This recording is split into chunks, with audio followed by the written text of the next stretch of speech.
16-17 साल के खूबसूरत और पुरकशिश नौजवान के बगल में फाइल दबी हुई थी जिसमें उसकी मॉडलिंग की मुख्तलिफ तस्वीरें थी और वो बालों में किसी हीरो की तरह हाथ फेरता हुआ हदायतकार आनंद करदार के सामने बैठा था। ब्रेक ग्रेट फिल्मों के हदायतकार ने नौजवान को ऊपर से नीचे तक देखा और फिर मुस्कुराते हुए कहा, मेरी फिल्म में तुम्हारे लिए कोई किरदार नहीं है। नौजवान ने मायूसी और नाउमीदी के आलम में आनंद करदार के कमरे में लगे हुए इन फिल्मी पोस्टरों को टिकटकी बांधे देख रहा था जो हिजान खेजी की रंगीन दास्तान बयान कर रहे थे। हदायतकार सस्ती और बी ग्रेड फिल्में बनाने की वजह से खासे बदनाम थे। बेआबरू बदनसीब के बाद वो बदनाम बनाने जा रहे थे जिसमें काम करने की आरज़ू लिए ये नौजवान आया था। आनंद करदार ने बेजारी के आलम में नौजवान को बताया कि इन्हें स्कूल टीचर के किरदार के लिए किसी पुख्ता उम्र के अदाकार की तलाश है और वो किसी भी सूरत में तुम में फिट नहीं बैठते। नौजवान ने इस जवाब पर झटपट फाइल खोलकर अपनी तस्वीर दिखानी शुरू कर दी। वो पुरअज़म अंदाज में कह रहा था, ये देखें सर, मैंने मॉडलिंग 2-3 कमर्शियल्स में की है, इनकी तस्वीरें देखें, आपको ज़रूर पसंद आएंगी। अब हदायतकार का ब्लड प्रेशर हाई होने लगा था। उन्होंने नागवारी के साथ कहा, तुम्हारे अगर मैं दाढ़ी मूछे भी लगा दूं तब भी तुम इस किरदार के लिए मुनासिब नहीं, जाओ कोई फिल्म हुई तो बुला लूंगा तुम्हें। नौजवान गिड़गिड़ाने के अंदाज में बोला, सर मुझे सिर्फ एक ब्रेक दे दें, यकीन जानिए मैं मायूस नहीं करूंगा। आनंद करदार की अब बर्दाश्त की हद पार होने को लगी थी। उन्होंने इंतहाई तल्ख लहजे में कहा, तुम सलीम खान के लड़के हो ना? लड़के ने हाँ में सर हिलाया। हदायतकार का गुस्सा बढ़ता जा रहा था। अपने अब्बा से कहो कि वो करें तुम्हारे लिए कोशिशें, मैं कुछ नहीं कर सकता, आप फ़ौरन निकल लो यहाँ से। नौजवान तो जैसे कसम खा कर आया था आज बी ग्रेड की किसी न किसी फिल्म में ज़रूर काम लेकर जाएगा। वो गोया हुआ, सर सिर्फ एक चांस दे दे। आनंद करदार ने कोई जवाब देने से पहले घंटी बजाई। नौजवान समझा कि वो ज़रूर किसी असिस्टेंट को बुला रहे होंगे।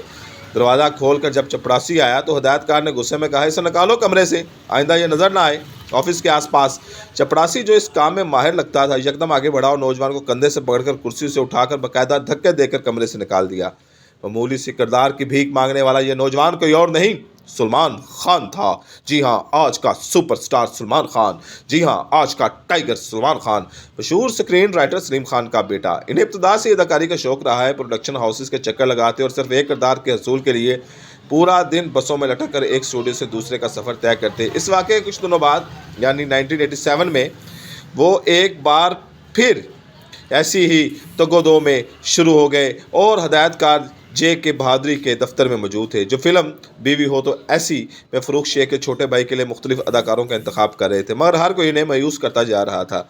ऐसे में उन्होंने अपने असिस्टेंट को बुलाकर बाकायदा झुंझला कर कहा, अब जो भी आएगा मैं उस अहमक को कास्ट कर लूँगा क्योंकि बाकियों ने तो मेरा दिमाग ख़राब कर दिया है। सलमान खान की खुशकिस्मती ही कही है कि अगली बारी नहीं की थी जिन्हें हदायतकार जे.के. बहादुरी ने अपने आप बात का पास रखते हुए सहन कर लिया। सलमान की ख्वाहिश तो पूरी होगी लेकिन अक्सबंदी के दौरान यह गम सहना पड़ा कि फिल्म में इनके मनाजर पर कोई और अपनी आवाज़ इस्तेमाल करेगा। मगर सलमान खान इस पर खुश थे, कम अज़ कम फिल्म तो मिल गई। लेकिन ये खुशी भी उस वक्त मायूसी में बदल गई जब बीवी हो तो ऐसी नुमाइश पजीर हुई तो सलमान खान के बेशतर मनाजर एडिटिंग के दौरान निकाल कर बाहर कर दिए गए थे, बिल्कुल ऐसे ही जैसे आनंद करदार ने दफ्तर से निकाल कर बाहर किया था, यानी वो फिल्म में होते हुए भी फिल्म में मौजूद नहीं थे। इस मायूसी के लगभग 8-9 माह तक इनके फिर प्रोडक्शन हाउस पीरियड शुरू हो गया। गोया जहां से सफ़र शुरू हुआ था वहीं आग खड़े हुए थे। इस दौरान मॉडल और अदाकारा संगीता बजलानी से इनकी दोस्ती बढ़ी और उनके साथ मुख्तलिफ फिल्मी तकरीबात में नजर आने लगे और संगीता बजलानी के बॉयफ्रेंड के तौर पर शनाख्त किए जाते थे, लेकिन फिल्में फिर भी ना मिली। सलमान खान की खुशकिस्मती ही कही है कि 1989 के अवाइल में राज शरीफ फिल्म्स ने नई फिल्म मैंने प्यार किया के जरिए नौजवान सूरज बरजातिया हदायतकारी के मैदान में कदम रखने जा रहे थे। चूँकि वो खुद नौजवान थे तो कहानी भी नौजवान जोड़े के प्यार मोहब्बत की थी। सलमान खान का नाम एड डायरेक्टर शबाना ने तजवीज़ किया जो उनके साथ एक इश्तिहार में काम कर चुकी थी। सलमान का मासूमाना अंदाज, सादगी और सबसे बढ़कर नौजवान होना इस किरदार के लिए आसानियाँ पैदा कर गया।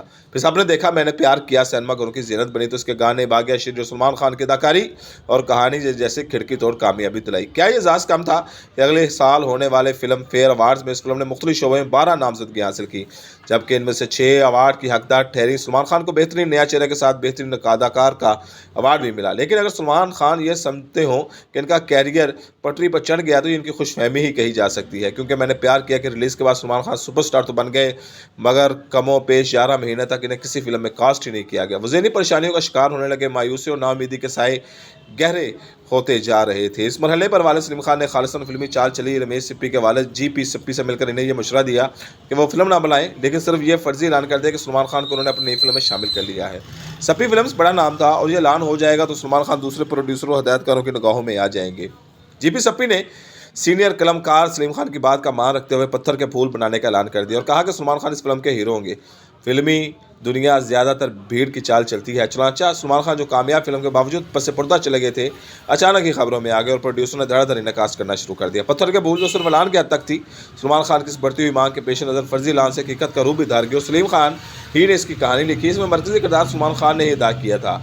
इस मास्टर स्ट्रोक से सलमान खान की कामयाबी और कामरानी का वो दौर शुरू हुआ जो आज तक आबोताब के साथ जारी और सारी है। सलमान खान इतराफ़ करते हैं कि अगर हिदायतकार आनंद घरदार इस दिन धक्के देकर इन्हें अपने दफ्तर से ना निकालते तो मुमकिन है इनका सफ़र बी ग्रेड फिल्मों तक ही महदूद होकर ख़त्म हो जाता, क्योंकि सीढ़ियाँ उतरते हुए फैसला कर चुके थे अब मज़ीद मेहनत और जस्तजू करनी है।